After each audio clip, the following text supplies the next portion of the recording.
Hi, I'm Kate Rose. Welcome to Home Care Today. This is 21st Century Healthcare Consultants podcast. We're here to help you find information that hopefully will be helpful to you, that is not just out of the ordinary, but rather specific to what it is that you're looking for to help you in your agency or in your quest to decide if this is the direction that you would like to go in as far as your business is concerned. I am excited today. We have a very special guest with us. Her name is Rachel Hammon. Rachel is the Executive Director of Texas Association for Home Care and Hospice. Rachel, thank you so much for coming on the show today. I'm really happy to have you. Thank you. Appreciate it. We have I look forward to the opportunity. it's just but Texas is such a vital part of the home healthcare agency family. I get the sense from people that I've talked to, from other conversations that I hear secondhand, that Texas is all heart, a big player in making sure that it offers quality information, assistance, and guidance for people that are interested in growing their home care agencies or starting one. And at the very beginning of a journey like that, it's so important to have a partner that can be a good resource, that can also be a good encourager, because it's not necessarily an easy journey at times. I really respect and appreciate what y'all are doing out there. And to that point, would you be good enough? Just give us a quick overview of the mission of the Texas Association for Home Care and Hospice. Tell us a little bit about the mission and your role as the executive director. Absolutely. Well, thank you again for having me today and giving us the opportunity to really highlight the importance of home care and hospice. And as the association, our mission is to advocate for ethical practices, quality, and the economic viability of the licensed home and community support services agencies in Texas. And that is the primary goal of doing that, is to then ensure that we have a viable quality industry that can ensure access to individuals who need healthcare in their home. Mm-hmm. Without that, obviously, individuals who need home care and hospice wouldn't have access. So, although we may not advocate for the actual individual receiving those services, we do advocate for the businesses who provide those services.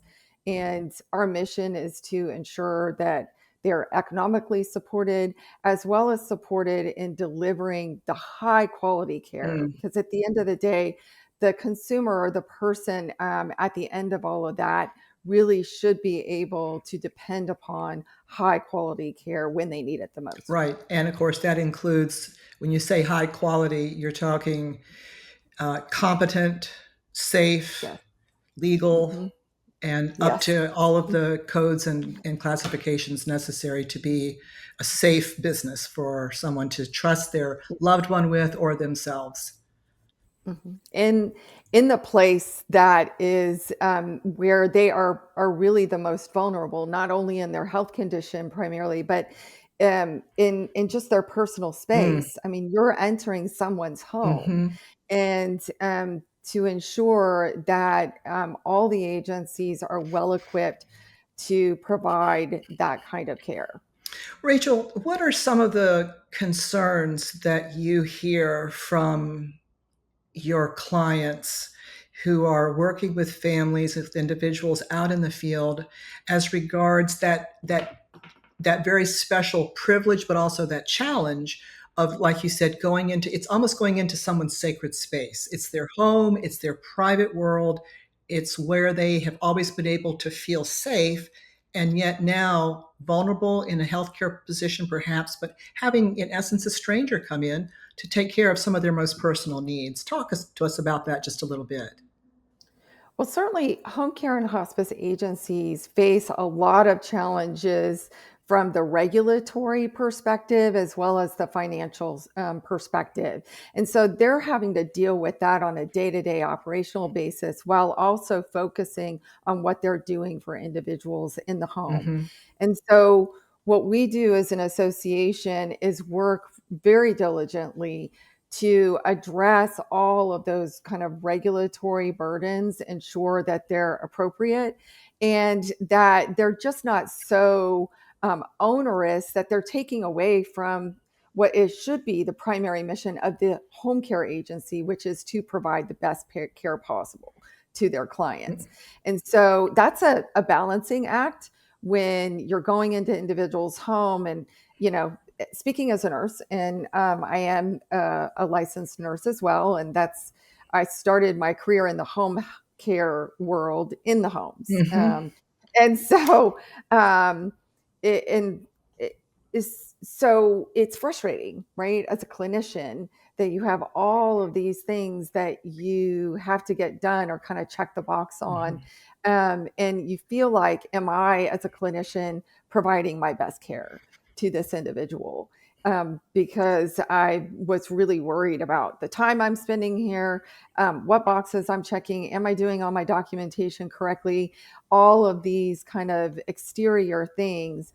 And as a clinician, am I truly providing the best care possible? So, as the association, we do work very closely with the both on the legislative side, because that's where it all starts, and on the regulatory side to address those really onerous regulations, and then also the payment part, because at the end of the day, if you work for a company who is not getting the financial support that they need, then corners can be cut.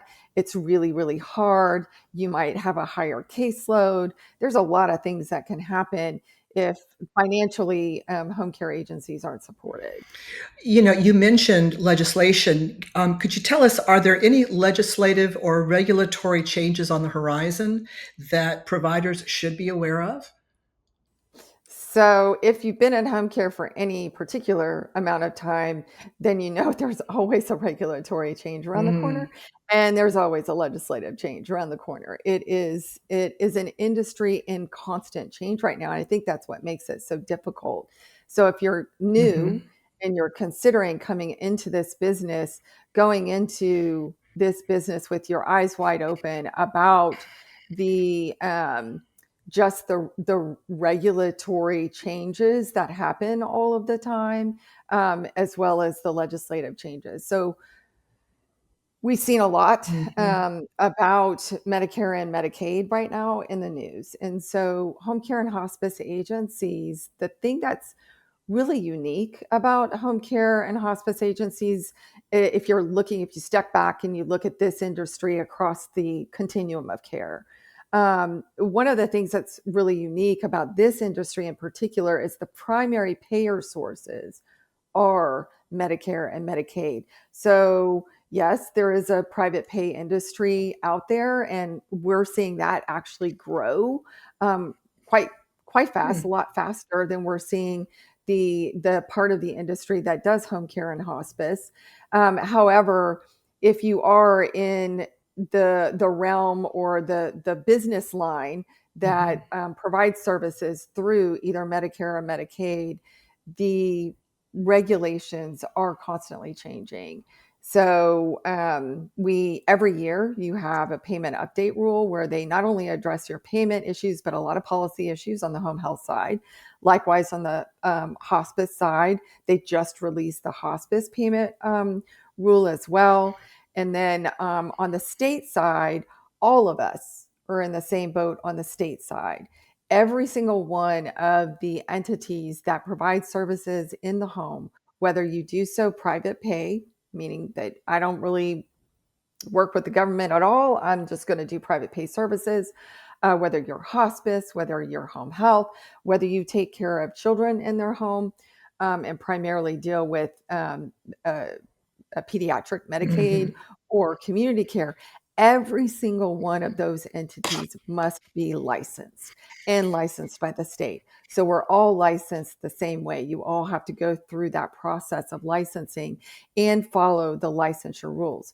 So one of the big things coming down the pike that we have been working with HHSC on and providing frequent comments on is a significant redo of the licensure rules. Mm. So The last time the licensure rules were redone significantly, like every part of the licensure rule was touched, was way back in 2000, 2001. Wow.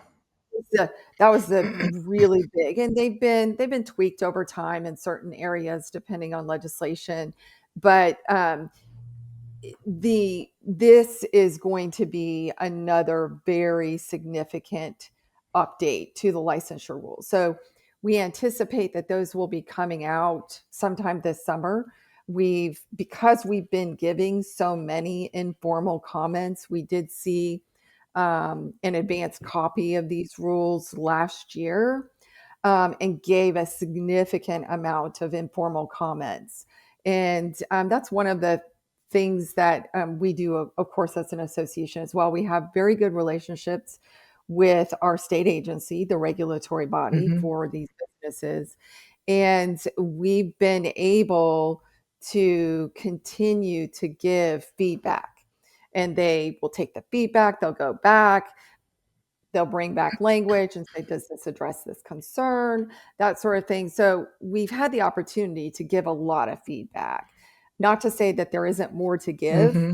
and that there won't be a lot of feedback that will engage the industry in giving to HHSC once they formalize this process by submitting that to the Texas Register. And that's when, as a business, that provides this service, once it hits the Texas Register, that means the clock is rolling a whole lot faster Hmm. on these rules.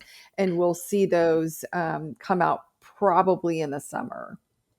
They were scheduled at the beginning of this year. They were actually scheduled the first time to be released at the end of last year. And because of kind of the significant feedback we've been giving, and they've been working through that along the way, they probably won't come out until this summer. So, your organization has been gifted, I'm going to say, with the awesome responsibility and the challenge of being able to serve almost as a brokerage house of information between what's going on in the legislature, what's going Yep. on in the compliance organizational thought processes and what have you, in order to distill the information down and disseminate it so that the people who are working in the field as healthcare, home healthcare providers can have fairly up to date, on top of Mhm. things insight, so that that helps them guide their businesses in Their particular, practice. their practices. Mhm. That's a pretty big responsibility. Tell me a little bit Mhm. about. You mentioned that you are also a nurse, but what is it personally that appreciate about the role that you have with the Texas Association? So personally, I've actually experienced home care and hospice, Mm, and over a number of generations within my family. So it means a lot to me. Um, Most recently, my mother in law, who our family, very, very close, we took all of our vacations together, and she was very close to my son.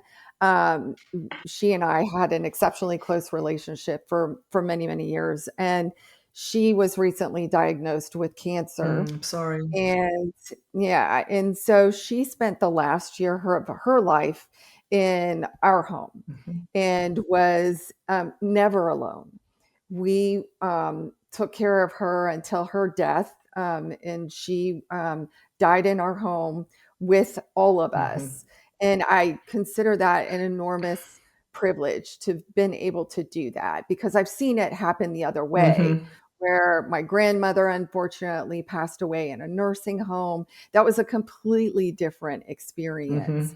mhm, And so to have the privilege of being able to spend the last year of her life with her, being with her, and then being with her as she passed, was something that I will never forget, mhm. and that is exceptionally meaningful. So from that perspective, um, I feel driven purpose and feel driven by purpose in ensuring that every family has that choice, Mhm. right? Has that choice to have their loved one age in place. Um, if you are a family that has a child with a significant medically complex condition, you have that choice to have your child in a home, in your home, not in a nursing home, Mhm. right? Because you have the ability to have nurses in your home. You have the choice if you are an individual who is of advanced age, multiple chronic conditions, as we see, to be able to age in place because home care is there for you Mhm. and not be forced into an institution when that may not be necessary. There Yeah. are or there are people where that might be completely and totally appropriate, but nonetheless, the choice, I feel passionate about being there. And the only way that that's there is if we have a strong, viable, quality industry Mhm. there and available to individuals. And you mentioned that it's a different kind of experience to be able to age in place, to be able to have end of life care in your Mhm. location of choice, your home. It's not Right, an experiential thing just for the patient, but very much right, so for the family or the support system that that person has.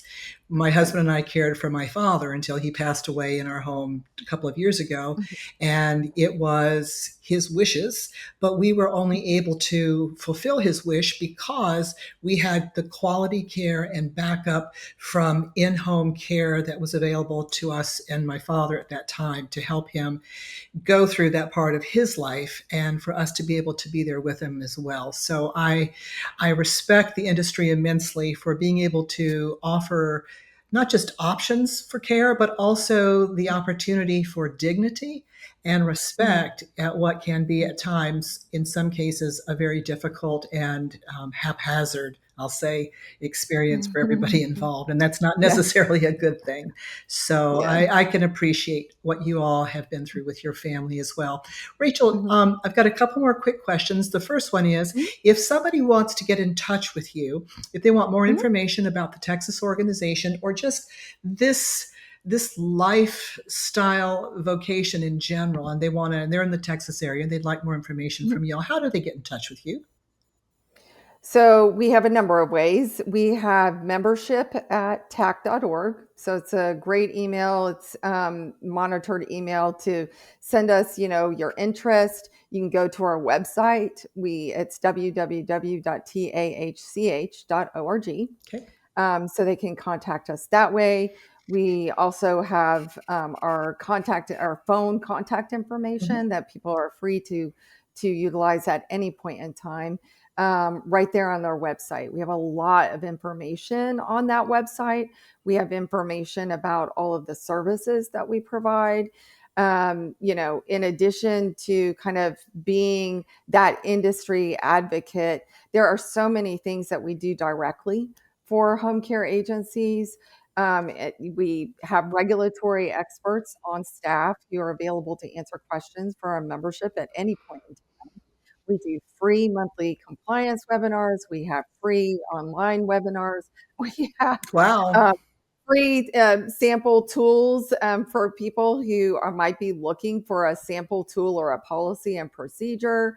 Um, we have member benefits that save so much money and in some cases can offset completely Mhm. your dues for the year. There's so much that we offer that's right there for membership that's extraordinarily valuable. I can say our regulatory team, they are the most tenacious group of individuals and passionate there to help you. And I cannot tell you how many times businesses, whether they've been in business for many, many years or they're just starting, have called us and just in a sheer panic, like Mhm. the most recent issues that are going on that are impacting a lot of agencies right now is what's called revalidation. And they're doing this process of an enrollment validation, whether you serve in the Medicaid space or in the Medicare space. And it has to integrate, these are two kind of processes that also have to integrate with the state system. All of those systems don't necessarily communicate very well. The process by which the state, for instance, might evaluate these revalidations is problematic. And we've had businesses who've been in business for 30 years call us and saying, we're about to go out of business. They're pulling our enrollment, they're pulling our contracts because of technical glitches or Mm. whatever. Our regulatory director Jennifer Elder just jumps right in and have saved many businesses because of that. So, and it's primarily the relationships. We understand how to navigate these systems, which are exceptionally complex. You get really frustrated as a business Yeah, trying I to bet. get it. And without that intervention, they would have been out of business. Rachel, give us your website one more time, and we're going to make sure that we drop it in so that folks can see that when they check out this podcast. But what is that website one more time, please? www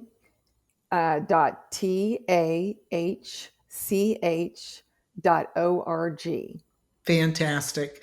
Well, Mhm. I'm certainly sure that there are going to be listeners who recognize what a valuable resource y'all are. Texas is a big Mhm. state. I'm sure that there's a lot of Mhm. folks out there that will be very happy to reach out and get further information and guidance from y'all. It's been a pleasure talking with you today. Thank you so much Mhm. for your time. Now, as I said, I had a couple of Mhm. questions left for you. That was one, and here's the last Yeah. one. Yes. So, here on Home Care Today, we ask our guests as they are leaving our show if they'd like to answer one mystery question. You get to pick question one, Mhm. two, or three. And before the Mhm. show, you said that you would be willing to do that. So, which Mhm. question would you like, Rachel? All right. Well, let's pick door number one. Door number one. All right. Your question is: what truth or lesson has home health care taught you that you wish the rest of the world understood? Oh, um, the truth or lesson is that home care, I think, embodies is just absolute compassion.